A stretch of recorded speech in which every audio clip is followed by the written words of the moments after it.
Hola, ¿cómo están, chavitos y chavas de onda? ¿Cómo van para el ENARM? Contéstenme. Ok, van de la verga, yo también. Estamos reportando desde Monterrey, Nuevo León, una del Cabrito, las montañas y las narcomansiones. Y antes de iniciar este aburrido tema, quiero decir que este video se está grabando durante la canícula. Para los que no saben qué es la canícula, para los ignorantes, la canícula es este momento del mundo en donde hace un chingo de calor porque estamos súper cerca del sol.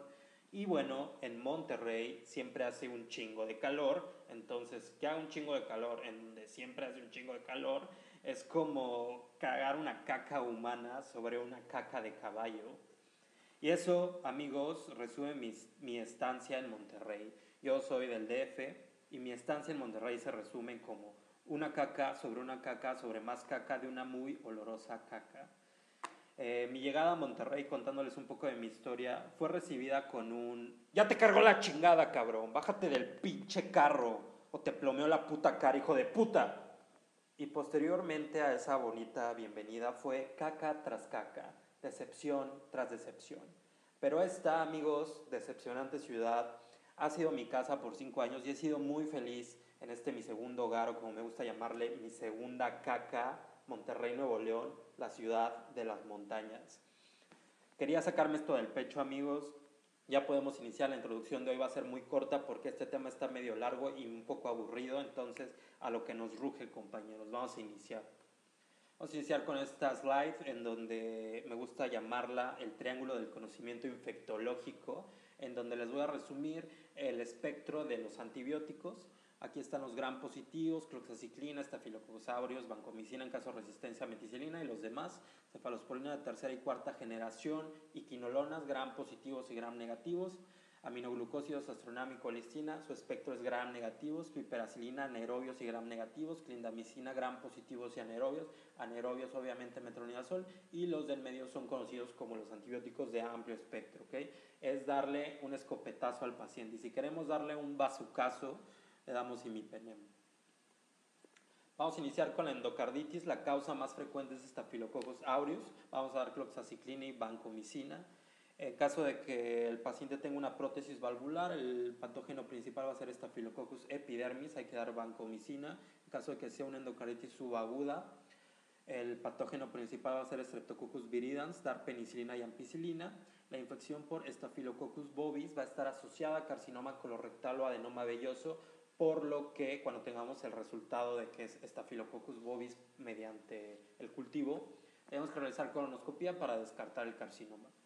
La endocarditis subaguda infecciosa con hemocultivo negativo generalmente va a ser causada por los patógenos del grupo HASEC, los cuales en la clínica es muy común que hagan fenómenos embólicos, insuficiencia cardíaca congestiva. Hay que dar ceftriaxona en caso de que sospechemos que estos sean los patógenos.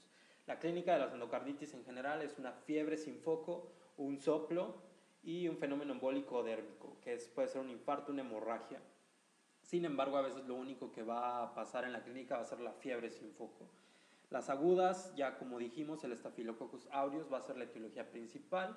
Generalmente se llaman agudas porque aparecen, tienen su clínica en menor de 6 semanas. Son mortales porque son muy rápidas y generan embolias sépticas. Las subagudas tienen un progreso, una evolución más lenta, arriba de 6 semanas, no suelen embolizar y hay un antecedente de manipulación dentaria previa. Las asociaciones en la clínica podemos observar las manchas de Roth, que son lesiones hemorrágicas en fondo de ojo, los nódulos de Older y las manchas de Janeway. Las complicaciones, vegetación de válvula aórtica, absceso al tabique interventricular, lo cual nos puede dar un bloqueo cardíaco, una vegetación en la mitral, absceso intramural, rotura de cuerdas tendinosas y abscesos de del tabique interventricular. Algunas mnemotecnias muy cagadas. Me monté en el gato aéreo de manera inmediata. En ese momento desperté al sonar mi reloj, clock, que sueño tan más marihuano. Este fue un sueño, o sea, desperté y anoté esta mnemotecnia. Me monté en el gato aéreo para recordar que estamos hablando de endocarditis, aéreo, Staphylococcus aureus, inmediatamente para recordar que en las endocarditis agudas Staphylococcus aureus es el factor etiológico principal. Me desperté al sonar mi reloj clock para recordar que damos cloxaciclina. Continuamos. Traté de regresar mi prótesis epidérmica al banco. Me dijeron que ni madres. Estamos hablando de la endocarditis subaguda, en la endocarditis asociada a prótesis epidérmica, para recordar que el factor etiológico principal es Staphylococcus epidermis. Banco, para recordar que damos vancomicina. Continuamos. El pinche bobo decidió que era buena idea meterme en el ano un dildo velloso. Me dio cáncer. Bobo, para recordar, Staphylococcus bovis, y que va a estar asociado a adenoma velloso y cáncer de colon. Siempre he dicho que en caso de divertirse uno ocupa 3 cosas: una zorra caliente, un soplido de culo y un embarazo no deseado. No me acordaba de esta, me dio risa. Es para recordar las 3 cosas que hay en la clínica de endocarditis: fiebre, soplido, soplo, y un embarazo, algún fenómeno embólico. Y en sí, pues esas son las 3 cosas que uno ocupa para divertirse. Muy bien, continuamos con la clínica de endocarditis. Aquí podemos observar los nódulos de Osler, aquí podemos observar las manchas de Janeway y aquí podemos encontrar las manchas de Roth en el fondo de ojo. Muy bien, un repaso muy rápido para que no se nos olvide. Streptococcus viridans más frecuente en endocarditis subaguda. Esto es como un virus para viridans, endocarditis subaguda, un reloj. Staphylococcus epidermis más frecuente en endocarditis protésica precoz. Staphylococcus aureus, unas alas, es el germen más frecuente en endocarditis aguda y usuarios de drogas por vía parenteral. Las embolias se complican con infarto, abscesos o hemorragia y cursan con fiebre sin foco y soplo de insuficiencia valvular. Hay que recordar los criterios de Duke. Aquí se los resumo más o menos en qué consiste unos criterios de Duke que nos van a hablar de que sí se trata de una endocarditis, que tenga hemocultivos positivos y que tenga un ecocardiograma transesofágico que nos hable de que se trate de una endocarditis. Recordar que Staphylococcus bovis, aquí hay un ganado bovino, se asocia a neoplasia de colon, y en los pacientes con usuarios de drogas vía parenteral, la válvula más afectada es la tricúspide, por eso está aquí esta jeringa. Tenemos que dar cloxaciclina y algún aminoglucósido, y hay que recordar que fiebre sin foco más hemorragias subunguales en astilla o nódulos de Osler, endocarditis, amigos. Terminamos este tema. Continuamos con las neumonías. Ya sabemos, se dividen en extrahospitalarias, intrahospitalarias y asociadas a cuidado sanitario. Dependiendo de la edad, la etiología: menor de 6 meses, clamidia trachomatis y virus sincitial respiratorio; de 6 meses a 5 años, neumococo; de 5 a 18 años, micoplasma neumonía. Intrahospitalarias, vamos a considerar que es nosocomial cuando después de la alta hospitalaria pasen 10 días aproximadamente, ocurra entre esos 10 días, o 48 a 72 horas después del ingreso. La intubación orotraqueal es el factor de riesgo más importante, y en esta hay que tomar en cuenta que es muy probable que esté causado por gram negativos, enterobacterias o pseudomonas. Sin embargo, siempre hay que considerar el tratamiento: neumococo, hemófilos influenzae, Staphylococcus aureus resistente a meticilina, y asociadas a cuidado sanitario: neumococo, Staphylococcus aureus, gram negativos y anaerobios.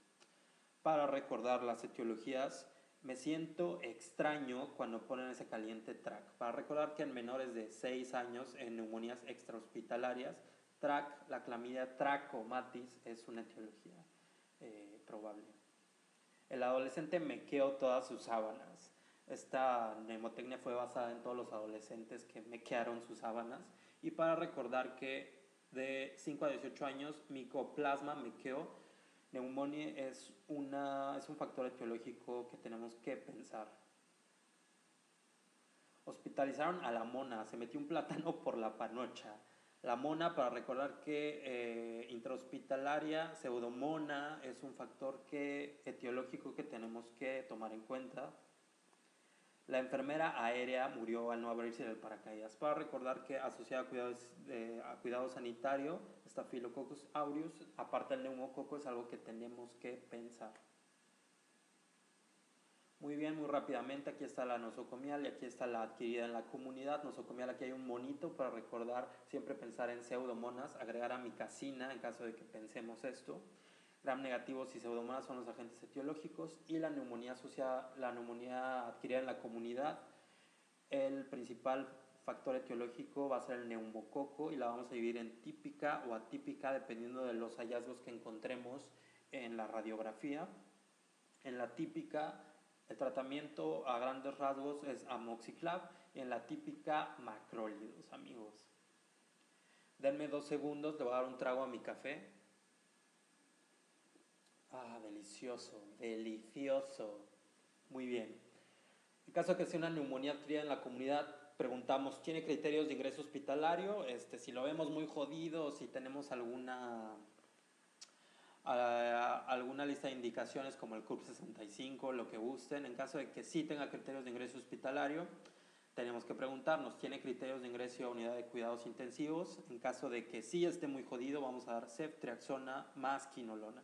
En caso de que no, nos tenemos que preguntar, sospechamos de aspiración. En caso de que no, amoxiclav, ceftriaxona o macrólido y quinolona respiratoria. En caso de que sí sospechemos aspiración, amoxiclav, clindamicina más ceftriaxona, ertapenem, lavazuca o moxifloxacino. En caso de que no tenga criterios de ingreso hospitalario, nos tenemos que preguntar si es un patógeno típico o atípico. En caso de que sea típico, vamos a dar amoxiclav. En caso de que sea típico, macrólidos. Muy bien, amigos, continuamos con el tema de la tuberculosis. Va a estar producida por Mycobacterium tuberculosis. Es un patógeno ácido alcohol resistente y un aerobio estricto. Por tanto, va a estar donde haya mucho oxígeno. La clínica va a ser fiebre, tos persistente y expectoración.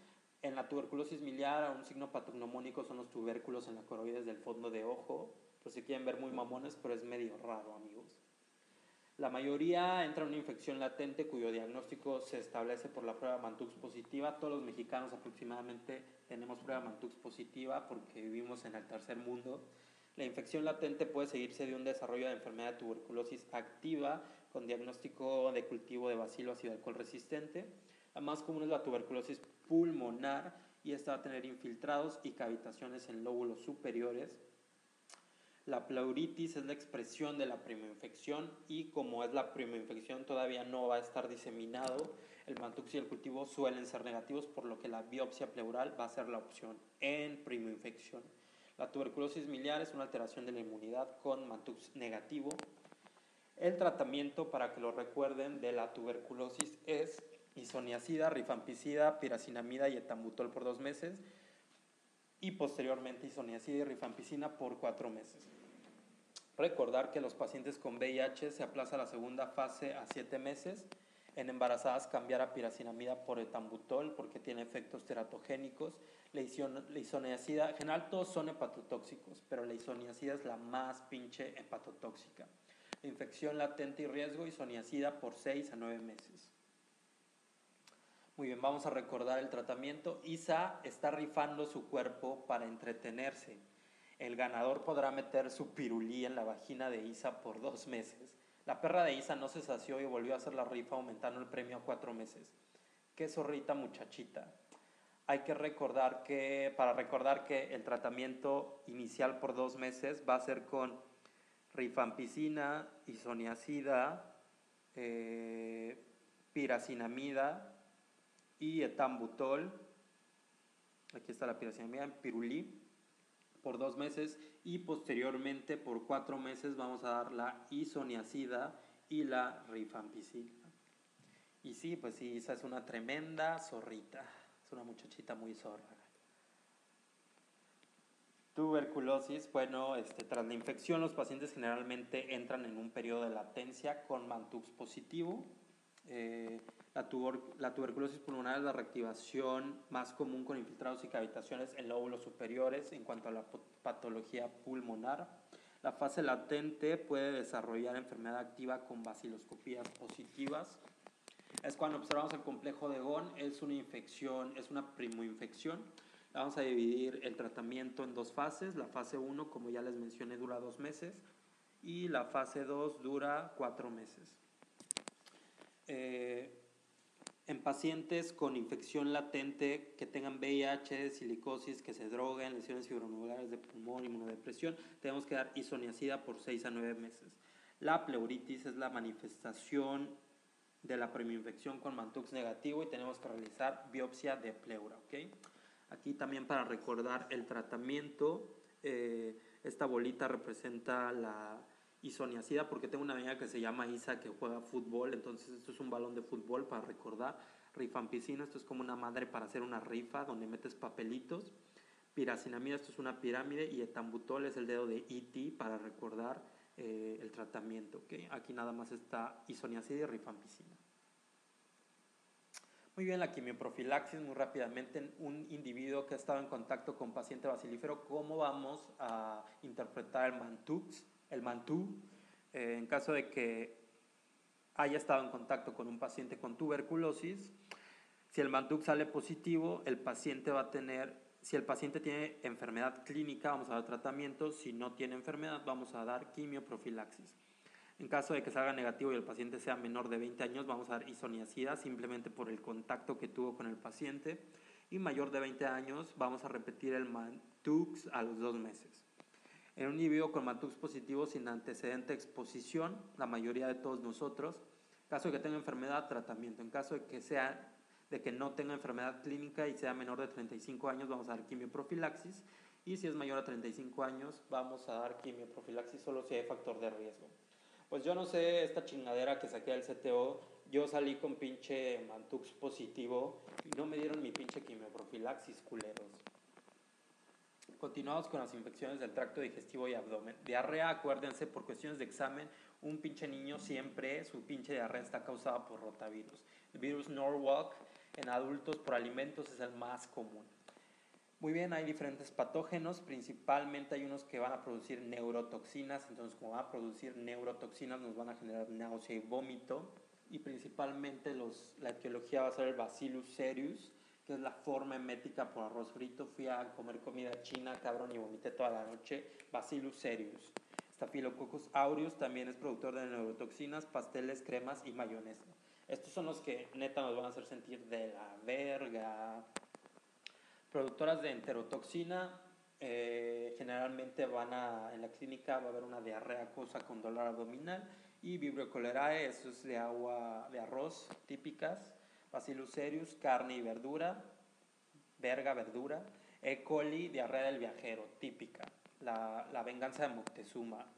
Productoras de citotoxinas, generalmente van a haber productos patológicos en la mierda. Disentería con sangre y moco, generalmente causado por E. coli y Clostridium difficile. En la colitis pseudomembranosa por antibiótico. Se diagnostica la enterotoxina o citotoxina B en heces mediante ELISA. Las enteroinvasivas, va a haber una invasión directa de la mucosa intestinal con fiebre, diarrea y disentería. Principalmente el Campylobacter jejuni se asocia a complicación Guillain-Barré en el futuro, Shigella, Salmonella y E. coli. Y las fiebres entéricas, Yersinia enterocolítica, Salmonella typhi y Paratyphi. El diagnóstico de las diarreas bacterianas se realiza con coprocultivo en pacientes que estén cagando sangre o pus, o que haya una sospecha de origen bacteriano, y el tratamiento va a ser hidratación y solo antibiótico, amigos, solo antibiótico en caso de inmunodeprimidos, edades extremas, enfermedad asociada a prótesis vasculares, y que el cuadro involucre una fiebre muy cabrona, el síndrome disentérico y más de 6 a 8 deposiciones al día con afectación del estado general y deshidratación, amigos. A veces los antibióticos pueden empeorar todo, cabrón. Entonces, por favor, piensen y solo denle suero vida oral a sus pacientes. El neurocirujano come cereal mientras viaja aéreamente en el avión. Neurocirujano, para recordar que estamos hablando de las productoras de neurotoxinas. Cereal, para recordar que Bacillus cereus es un factor etiológico, al igual que Staphylococcus aureus.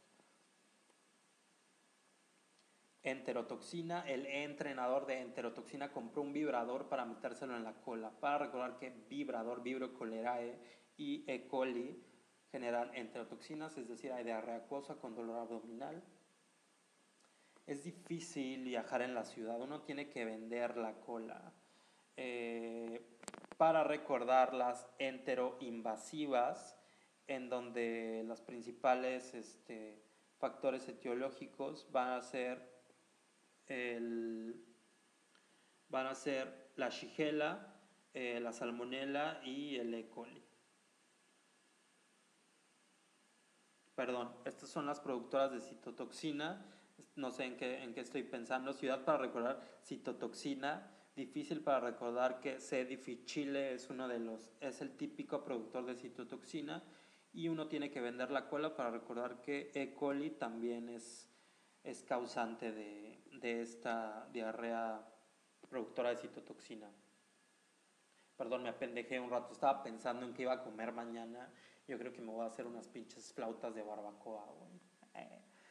Y finalmente las infecciones enteroinvasivas. El campamento invadió, para recordar, enteroinvasivas mi césped. Comieron salmón todo el día. Campamento para recordar que Campylobacter va a generar enteroinvasivas. Salmón para recordar que Shigella y Salmonella van a causar enteroinvasivas. Y las fiebres entéricas, pues no mames, se llama fiebre tifoidea, güey. No tenemos por qué hacer una pinche mnemotecnia. Muy rápidamente, C. difficile generalmente se asocia a clindamicina, pero actualmente ya cualquier antibiótico puede causar colitis pseudomembranosa por C. difficile. C. difficile genera enterotoxina A y citotoxina B. Este C. difficile va a generar citotoxina A y B. Se va a asociar al antibiótico, ¿ok? Por eso antibiótico A y B, y también para recordar antibiótico. El tratamiento para C. difficile es metronidazol y vancomicina bioral. El diagnóstico por C. difficile se hace por detección de toxina A o B en heces. Muy bien, continuamos con las salmonelas. Empezamos con la Salmonella enteritidis, que está en huevos, lácteos, invade mucosa y diarrea. Aquí podemos observar la salmonella invadiendo la mucosa. Bacteremia puede generar osteomielitis y aneurismas ventriculares. El tratamiento es cipro, por eso tiene un zipper en medio, este pedazo de mierda. Ciprofloxacino, trimetoprim y sulfametoxazol. La gastroenteritis por salmonella no debe tratarse con antibióticos a menos que haya enfermedad o prótesis.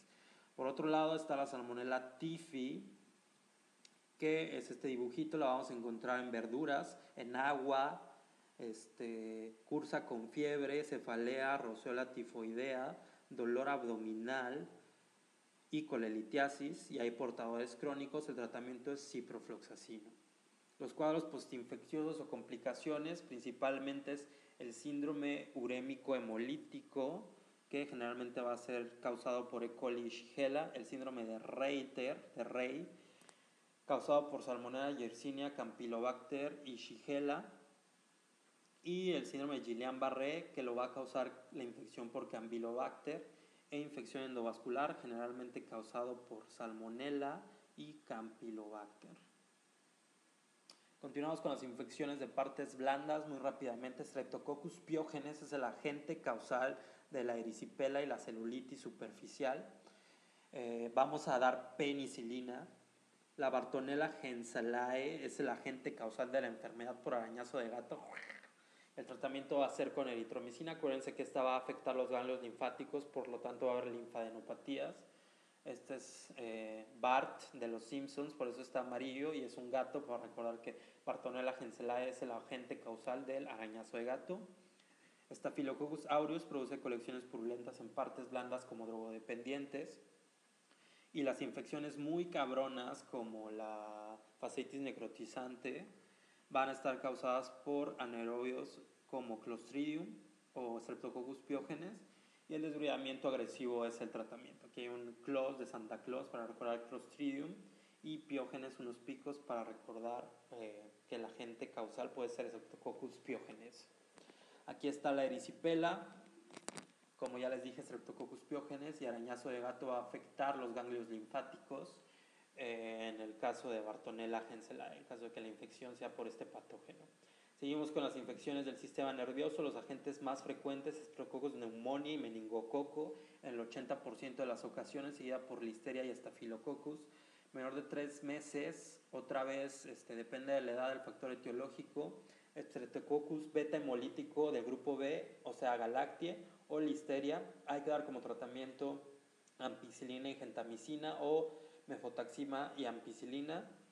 En caso de que el nene tenga de 3 meses a 20 años, meningococo, el principal, tenemos que dar cefotaxima o ceftriaxona. Mayor de 20 años, el principal es el neumococo y el meningococo, cefotaxima o ceftriaxona. Mayor de 55, embarazo, diabéticos, alcohólicos, suicida, listeria, ¿ok? Listeria, hay que recordarlo. Epidemias, meningococo. Generalmente el meningococo se da en cuarteles o en personas universitarias que conviven entre estudiantes, y lo que se da en este caso a los pacientes que tuvieron contacto con la persona indicada es rifampicina, ciprofloxacino y ceftriaxona. Hay que recordar que las indicaciones para solicitar una tomografía computarizada craneal antes de una punción lumbar, esto es importante, que tenga un antecedente de enfermedad del sistema nervioso central, crisis convulsivas, papiledema, Glasgow menor de 10, déficit neuronal focal, inmunocompromiso grave, etc. Asociar dexametasona 0.15 miligramos kilo día en caso de meningitis. Muy bien, el neonato se tomó su galactosa, le contaron un librito y a dormir, cabrón. Su lechita y a dormir, güey. Para recordar que en el neonato menor de 3 meses, el Streptococcus agalactiae es un factor etiológico probable. Librito para recordar que listeria también puede ser un factor etiológico, tanto en menor de 3 meses como en sidosos, diabéticos, alcohólicos más de 55, embarazo. Menor de 3 meses a 20 años. El joven adolescente virgen estuvo mendigando, para recordar, meningococo en la fiesta para conseguir pareja. Se fue con la vieja masculera. Cef mal escrito para recordar que ceftriaxona es la opción. Muy bien, tenemos que tomar un estudio de líquido cefalorraquídeo en caso de que los resultados sean altos polimorfonucleares, las estrellitas son los polimorfonucleares, y baja glucosa, el corazoncito es la glucosa. Las causas infecciosas van a ser bacteriana. Acuérdense, baja glucosa es igual a bacteriana, amigos. Listeria, los idosos, embarazos, lo que sea. Tuberculosis precoz y viral precoz. Y no infecciosos, la química y la meningitis de Bechet. Altos linfos, estas bolitas son los linfos, y baja glucosa también. Tuberculosis, listeria, fúngica, neurosífilis, neurobrucelosis, parotiditis y virus de la coriomeningitis linfocitaria, casos raros. Y no infecciosas, carcinomatosis y sarcoidosis, ¿ok? Altos linfos, baja glucosa. Y recordar que altos linfos y una glucosa normal nos van a hablar de una infección, una meningitis viral, ¿ok? Viral, encefalitis viral, leptosporiosis, infecciones parameningias, y no infecciosas, encefalomielitis postinfecciosa y enfermedad desmielinizante, ¿ok? Altos linfos y glucosa normal, ¿ok? Muy bien, de este lado están las encefalitis, de este lado las meningitis. Meningitis, síntomas meningios y de meningitis bacteriana principalmente, fiebre, cefalea, rigidez en nuca explosiva, afección de pares craneales, una meningitis viral. Van a estar disminuidos un poco los signos de Brudzinski y de Kerning. Son más de bacteriana esos signos. Tratamiento en los recién nacidos, ampicilina, jóvenes y adultos ceftriaxona, traumatismo, cefipima y vancomicina, ¿ok? El antibiótico. El diagnóstico, vamos a utilizar un análisis citológico, bioquímico y microbiológico del líquido cefalorraquídeo. Antes de realizar punción lumbar, realizar fondo de ojo para descartar papiledema. En caso de meningococcemia, puede aparecer un exantema maculoeritematoso diseminado y síndrome de Waterhouse-Fridsen, que es una insuficiencia suprarrenal. Síntomas de meningitis viral, fiebre, cefalea, escasa rigidez en nuca, como ya les había mencionado. En caso de las encefalitis, tiene que haber una alteración del nivel de la conciencia, de estupor, como es lo que lo va a diferenciar con las meningitis. Fiebre más focalidad temporal, quiere decir que es muy probable que estemos infectados por herpes, ¿ok? Focalidad temporal, este es herpes, el virus del herpes.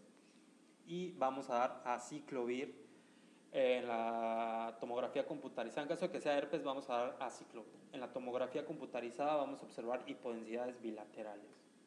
Listo, amigos. Enfermedades de transmisión sexual.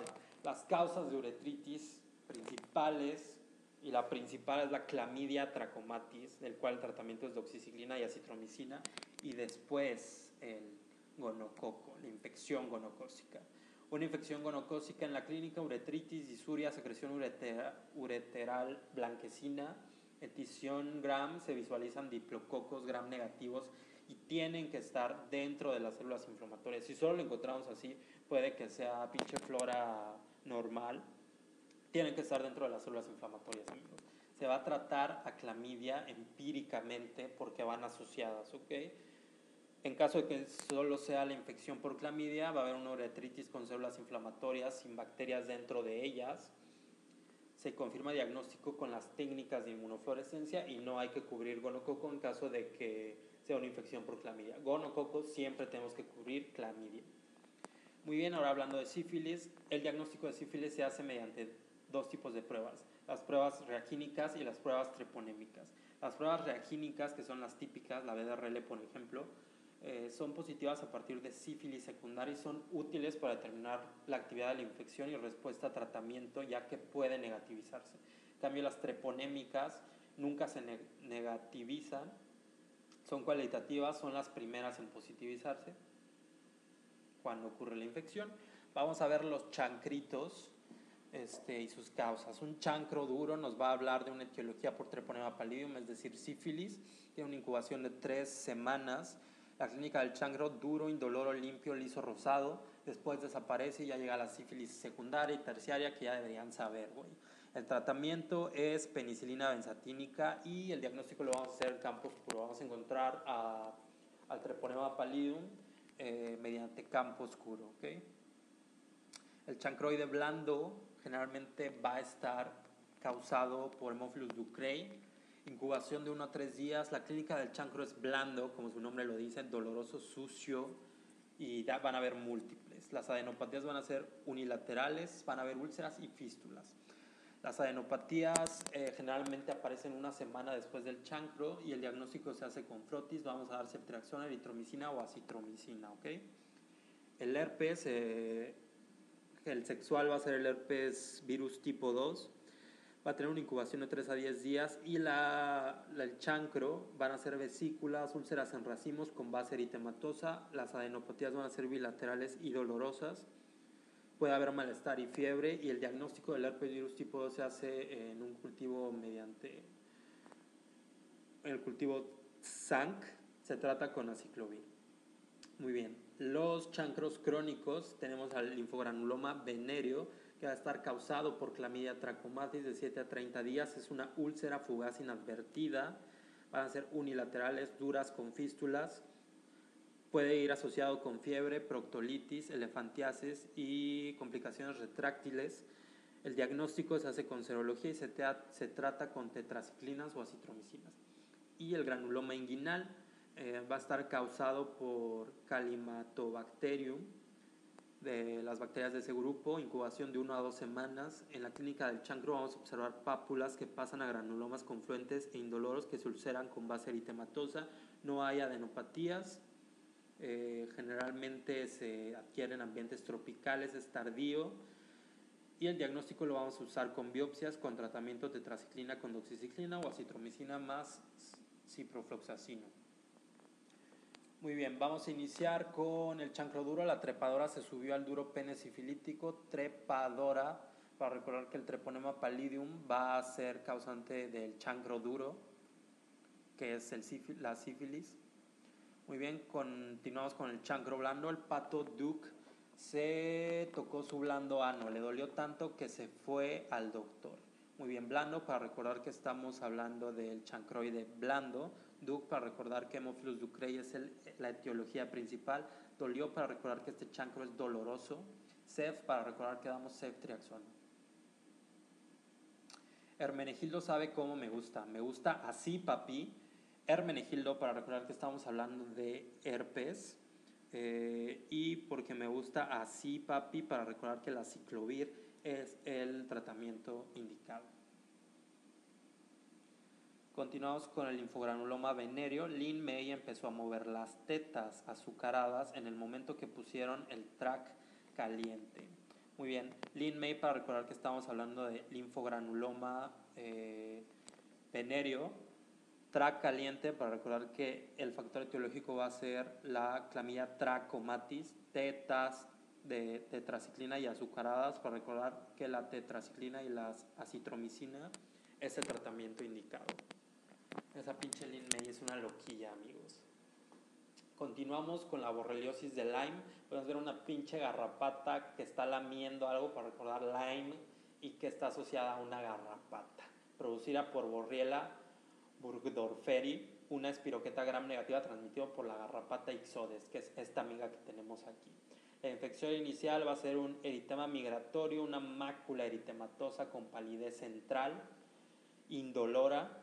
La infección inicial diseminada va a ser una afectación neurológica en forma de meningorradiculitis linfocítica y arritmias.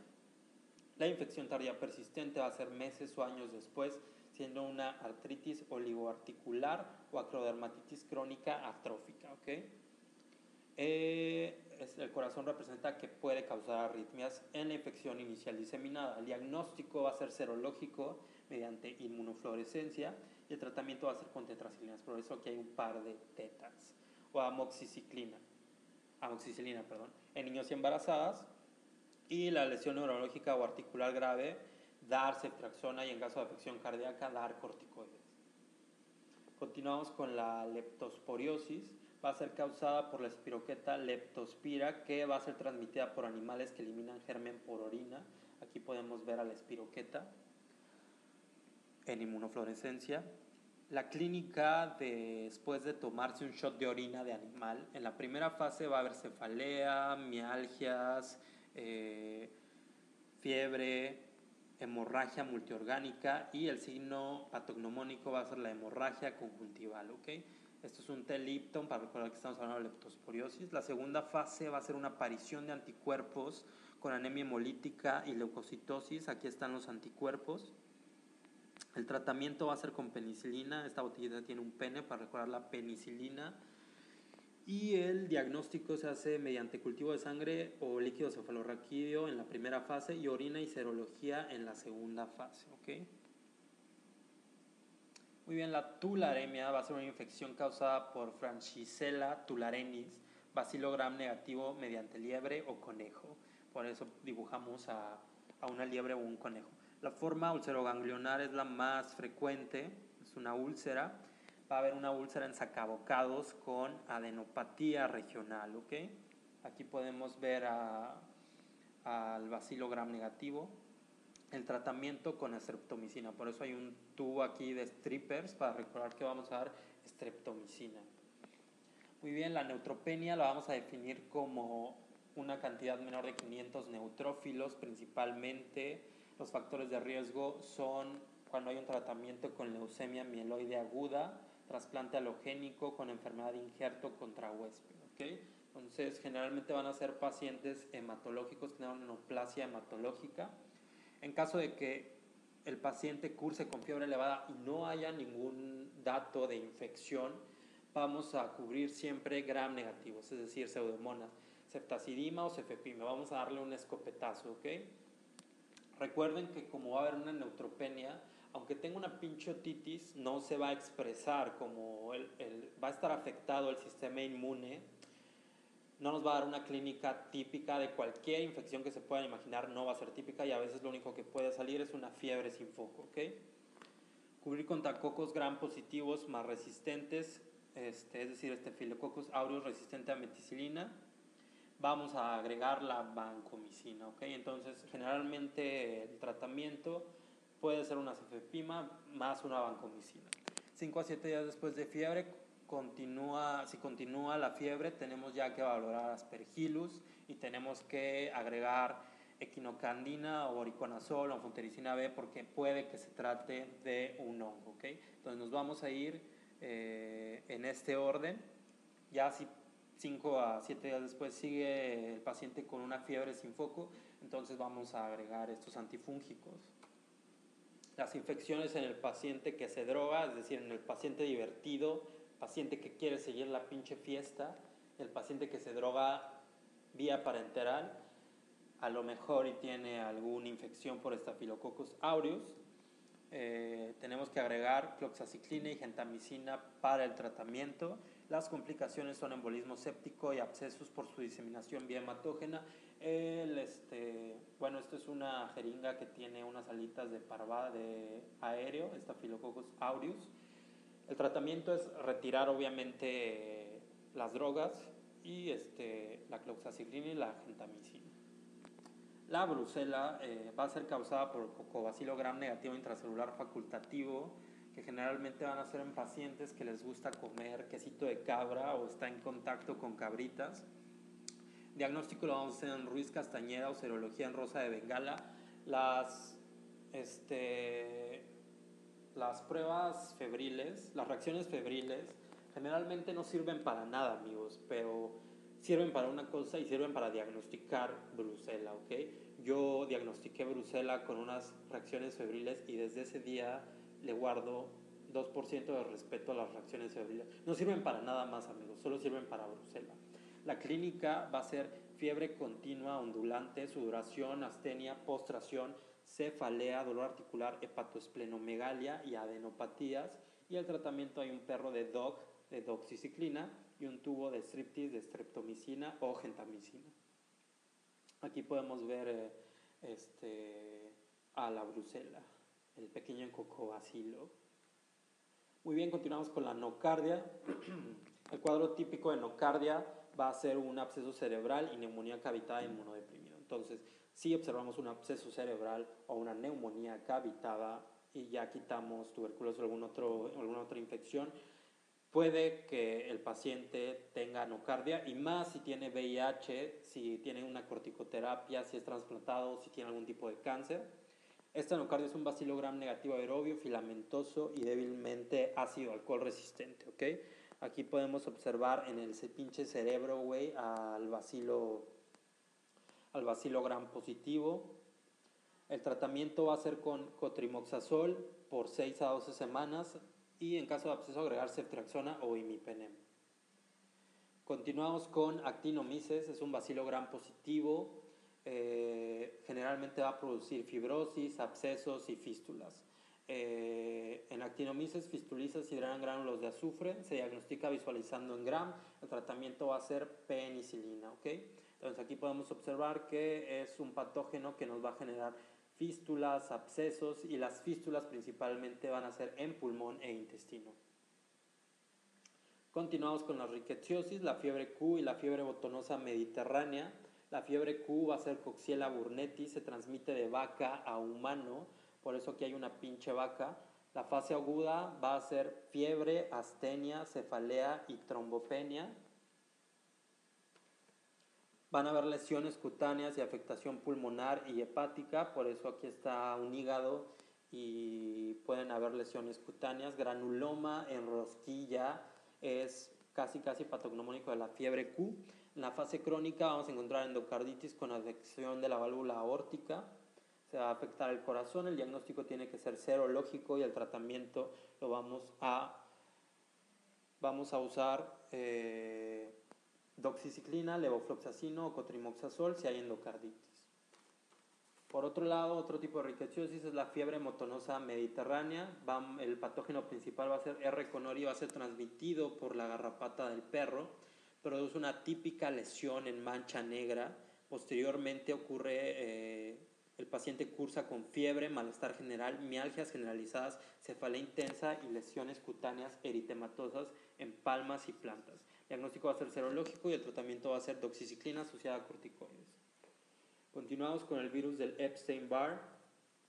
El virus del Epstein-Barr, por eso hay un güey como con unos labios enormes. Va a ser generado por el virus del beso, es decir, la enfermedad del beso por estar besando a mucha gente, meter la boca en donde no deben, chavos. A veces Dios castiga y los puede castigar con el virus del Epstein-Barr. Van a haber síntomas gripales de 7 a 14 días, fiebre alta, astenia y anorexia grave, dolor faríngeo intenso, mialgia, cefalea, adenopatías, hepatoesplenomegalia, exantema cutáneo maculopapular y las complicaciones van a ser anemia hemolítica, trombopenia, rotura esplénica, síndrome de Guillain-Barré, miopericarditis o fracaso hepático, ¿ok? Fracaso hepático, rotura esplénica, esas son las que generalmente se asocian a muerte, ¿ok? Diagnóstico lo vamos a hacer con anticuerpos heterófilos positivos. Hay que recordar que el virus del Epstein-Barr se asocia a carcinoma nasofaríngeo y Burkitt y es una infección en general de los linfocitos B. Por eso mismo se asocia este tipo de carcinoma al tipo Burkitt. El tratamiento va a ser sintomático con salicilatos o paracetaponch.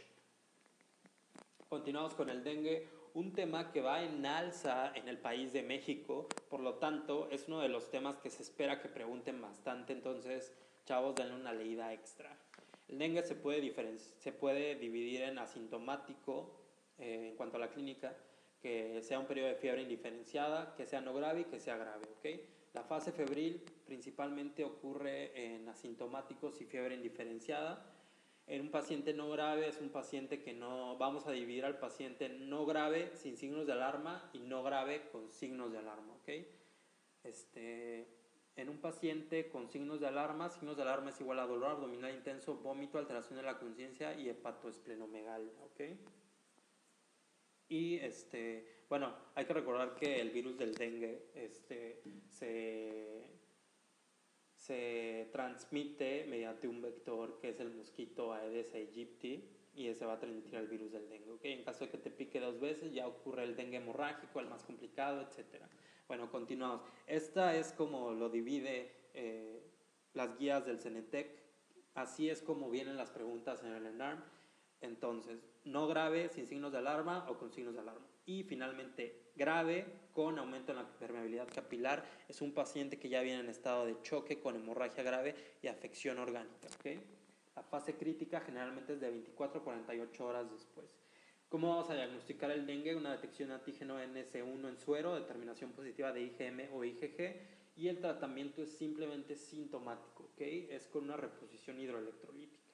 Entonces hay que saber categorizar al paciente, ¿ok? En asintomático, fiebre indiferenciada, no grave sin signos de alarma o no grave con signos de alarma o grave. Muy bien, continuamos con la infección por VIH, amigos. VIH es un tema muy preguntado, pero traté de sintetizarlo todo en esta slide, ¿ok? Entonces, la infección de VIH, como ya sabemos, se da o porque te dan una sangre infectada o porque te avientan semen infectado o por alguna cosa sexual muy extraña, no sé, güey, me inyecté semen, me inyecté sangre decidosa por drogarme, güey. Pueden ser muchas cosas, ¿ok? Entonces, la primera infección, generalmente la viremia, va a ir en aumento en la primera fase del VIH y va a coincidir con una disminución en los CD4, ¿ok? Aquí va a ocurrir la primoinfección, ¿ok? En esta primoinfección va a ocurrir el síndrome retroviral agudo, que generalmente es 1 a 2 semanas después del contacto con el VIH. Y se va a asociar a una gripa muy cabrona, una diarrea muy cabrona, incluso puede ser una meningitis aséptica. Ese va a ser el síndrome retroviral agudo y posteriormente el virus va a entrar a los ganglios linfáticos, lo cual nos puede cursar con una linfadenopatía y se va a quedar en los ganglios linfáticos medio controlado. Entonces la viremia va a ir disminuyendo hasta que los ganglios ya no pueden contener la infección, entonces los CD4 van a empezar a disminuir de manera más cabrona y la viremia va a aumentar de manera más cabrona, y aquí es cuando aparece el SIDA y es muy probable que terminemos muertos. Pero bueno, si terminamos muertos por SIDA, por sexo, esperemos el sexo haya valido la pena, digo, haya sido el sexo de su vida, güey. Muy bien, el diagnóstico de VIH lo vamos a realizar por ELISA. ELISA, acuérdense que va a detectar anticuerpos a múltiples antígenos de VIH. Entonces, el ELISA no va a funcionar en la primoinfección porque va a haber un periodo de ventana, ¿ok? Es probable que estos anticuerpos no existan. Entonces, la opción es hacer PCR que va a diagnosticar la infección por el virus, ¿ok? Muy bien, el diagnóstico de VIH se realiza con ELISA, 2 positivos y posteriormente hacemos un Western Blot para confirmar la infección por VIH y dar esta muy mala noticia. Muy bien, vamos a dividir al paciente por categorías dependiendo del CD4 y dependiendo de la clínica. En caso de que hay que memorizar muy bien estos CD4 para resolver los casos clínicos, en caso de que sea más de 500, más del 28% de CD4s, va a estar en una categoría 1, en caso de que sean de 200 a 499 CD4s o del 14 al 28% va a estar en categoría 2 y en caso de que sea menor de 200 va a estar en una categoría 3, ¿ok? Vamos a diagnosticar al paciente en cuanto a la clínica en categorías A, B y C. En A, que sea un síndrome retroviral, antirretroviral asintomático, linfadenopatía generalizada, es decir, que esté en esta fase de la enfermedad.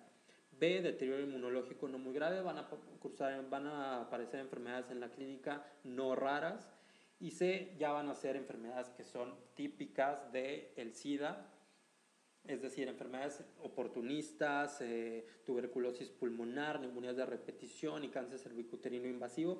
Estas tres son las nuevas, las que se acaban de agregar a la categoría C del SIDA. Y SIDA lo vamos a diagnosticar en un estadio C, sea 1, 2 o 3, ya tiene SIDA, o en un A3, es decir, que tenga menos de 200 y la clínica tal vez no esté tan cabrona, o B3, caso que tenga enfermedades y tenga una CD4, tenga un conteo de CD4 menor de 200, ¿ok?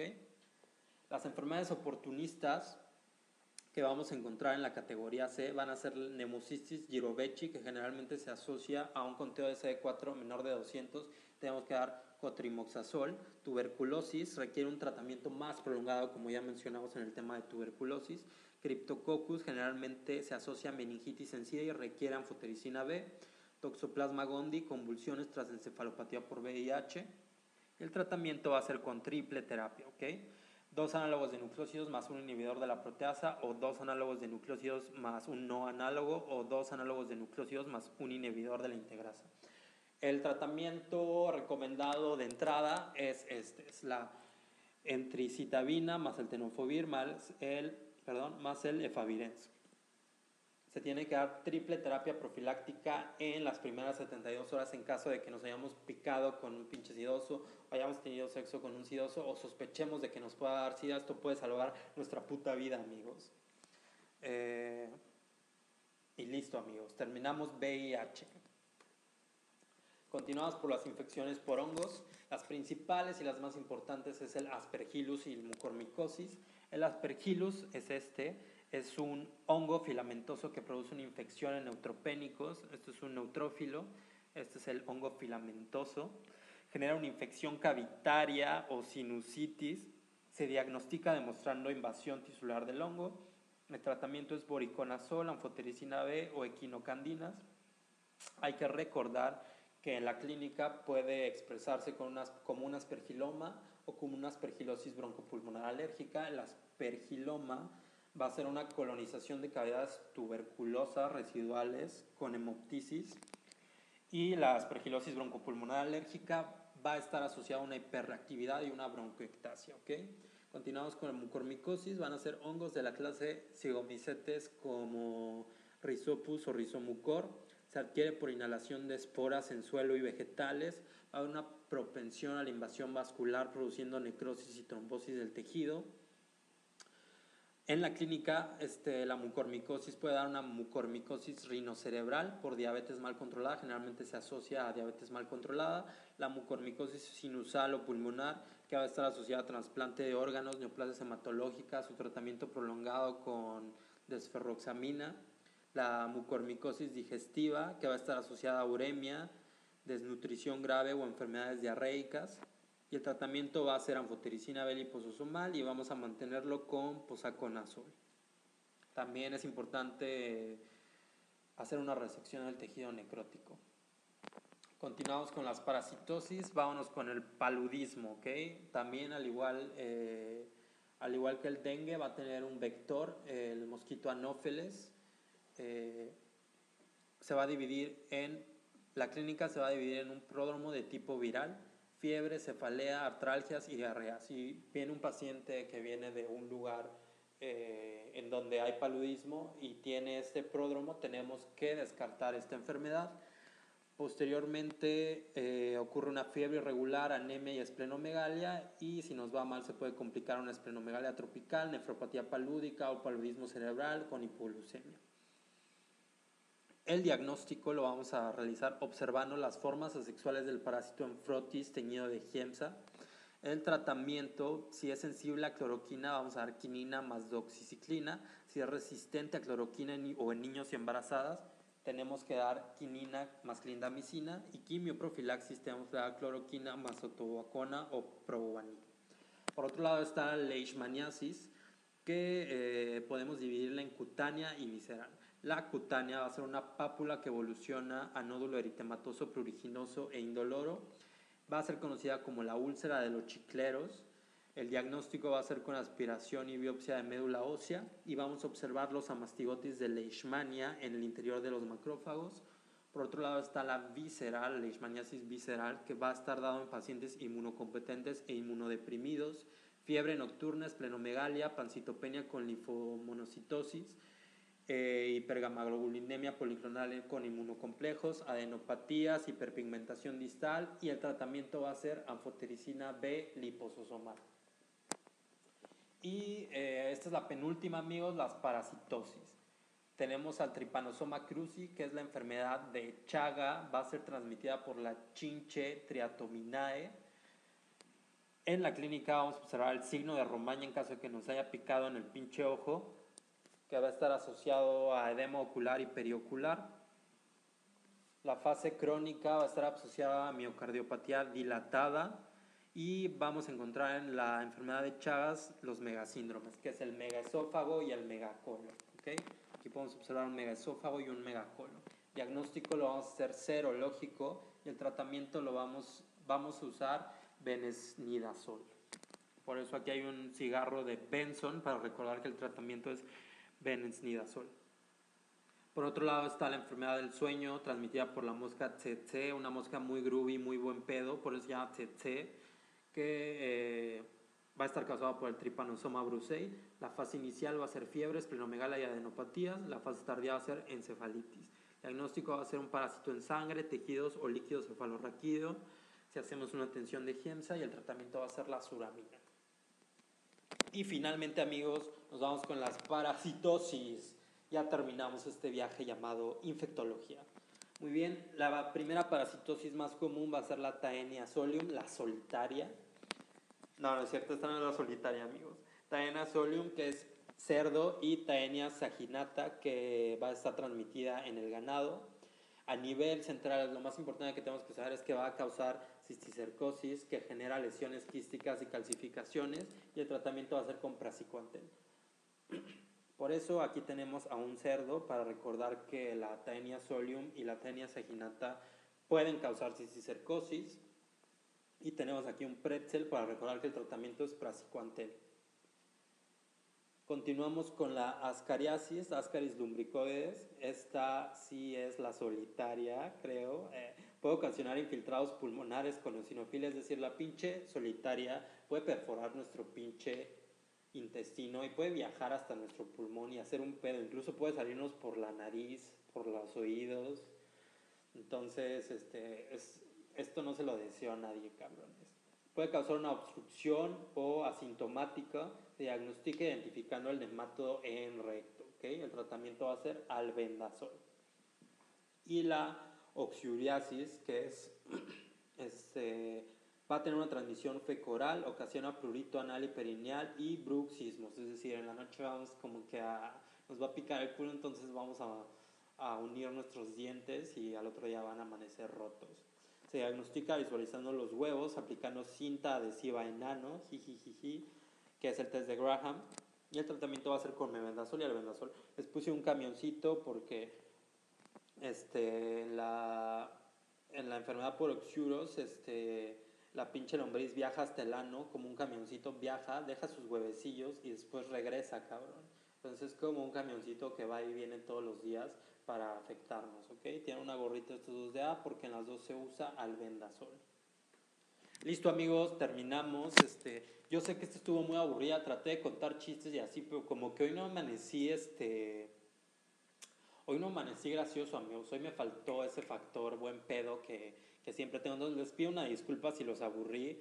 Y sinceramente, si los aburrí, me viene valiendo 3 kilos de verga.